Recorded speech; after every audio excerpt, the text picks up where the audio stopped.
Statewide Wisconsin Amber Alert.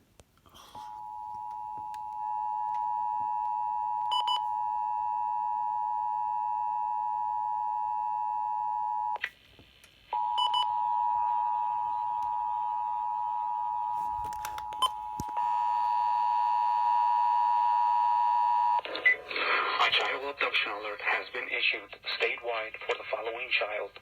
Jocelyn T. Van Dyne, age 10, female white, 5 feet and 3 inches, 140 pounds, brown hair, hazel eyes.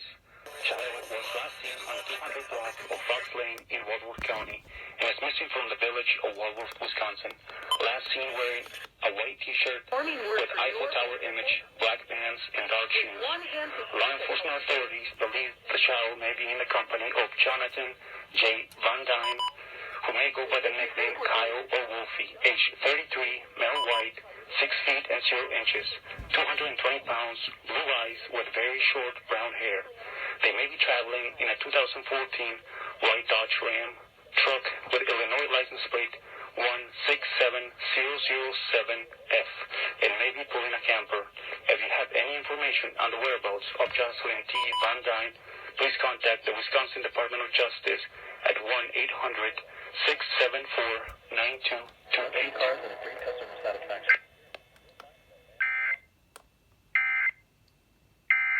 Are you kidding?